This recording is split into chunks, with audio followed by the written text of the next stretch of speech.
My name is Melinda Mansouri and I'm a candidate for Teacher of the Year. The professional organizations that I belong to are ACTE and UACTE. I've been a member for the last 12 years. I joined the state board in 2014 for the IT division. During that time, I set up a conference 300 miles from where I teach and also helped the division create a nonprofit organization. I continue to work with the board as past president and treasurer. I'm a member of NC-WIT. I'm a former member of UAFERD, where I specialized in dance, and I've been a member of NEA and UEA for the last 23 years. What has the greatest impact in my classroom is that I don't teach skills. I have a big three that I like to teach my students because the jobs that they'll do in 10 years probably haven't been invented today. I like to teach my students to problem solve and to troubleshoot, and during that time, not to give up. I teach my students to be professional and use employability skills to work with others and to handle things in the classroom that are hard. I also want them to know how they learn, what's their preferred learning style, and what they need to do moving forward. By empowering my students with these skills, they'll be able to move beyond my classroom and beyond instruction and really become lifelong learners. One of the things that happened in my classroom, like most of my best teaching methods, happened on accident. I had a baseball player in my class that had been an A student all year, and when we looked at his schedule, we realized he would be out almost half of the last quarter of the year. In the format, the traditional format I was teaching, that was not going to work for him for success. So I downloaded some free software and I started recording my lectures and posting them on my class website. I noticed that my students were watching them, not just my students who were absent or missing, but really I had a lot of students looking at the videos. While they were looking at the videos, I thought, oh, this is a great resource to remediate and to try again. One day my server went down. So I recorded my lesson and everyone did the video recordings instead of the live session that they were used to. The next day I came in and I'm like, it's working, we're ready to go, I'm ready to teach. And there was like a no all over the classroom. And I said, okay, talk to me. And they said, well, you talk too fast.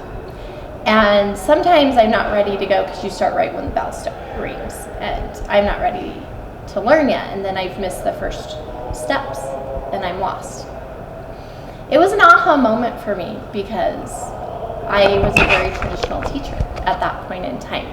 What it's allowed me to do is meet the needs of every student in my class, not just the students who I was kind of hitting the middle. The kids who were racing ahead are now allowed to. The kids who need more time have my time because I'm not teaching live every day. It's also unleashed a lot of creativity and a lot of activities that I've been able to put together that I wouldn't have in a traditional setting. I asked my students what makes this class different, and what they had to say was it's professional, it's condensed, they liked that it evolves and that it changes, and that one day we might do code one way and the next day the standard has changed and we have to do it another way. They like that it's relevant, that we don't have a lot of contrived projects in my class, that we do real client work early and often. They're very involved with CTSOs and organizations and contests, and it helps them feel part of the school and part of the classroom, and it builds a community. They also appreciate that we have great equipment. Thank you, Perkins Act, for that. I have been able to have 10 laptops that the students can check out.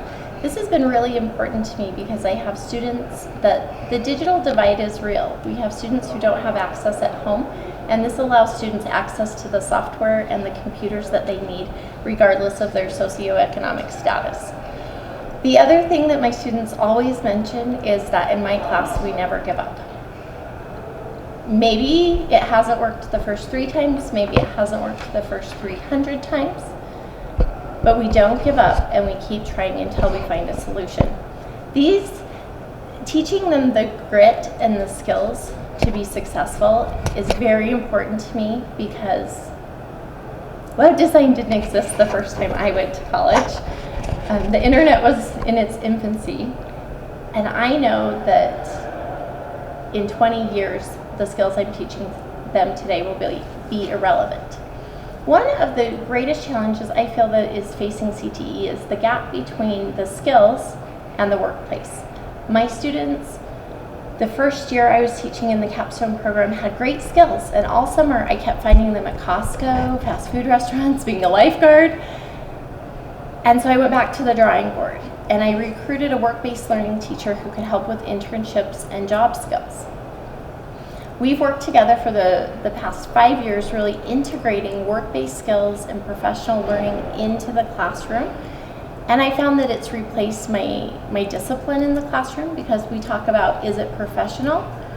And what would have happened if this was your boss or a work environment? And I have the opportunity to help them through situations that can be difficult for a student with high skills, but who's only 18, to really enter into a professional world. Oftentimes they'll have the skills, but they don't have the professional skills or the maturity to join the workforce with using their skills. This has been a great model for me, and I've seen the results for the kids. They start with a mentor at a school who's very interested in their success. Then they move into a business mentorship, often for low pay or no pay. And my students are able to transition with the help of the mentors and all of the soft skills, everything from interviews to resumes to workplace etiquette. And because of that, they're able to really be successful. I think as CTE moves forward, that it has to take a real look at how to take these great skills that are in the classroom and really transition our students into the workforce. I think that that is a challenge that we are up for, that we're ready for, and needs to be incorporated in schools throughout the United States. Thank you.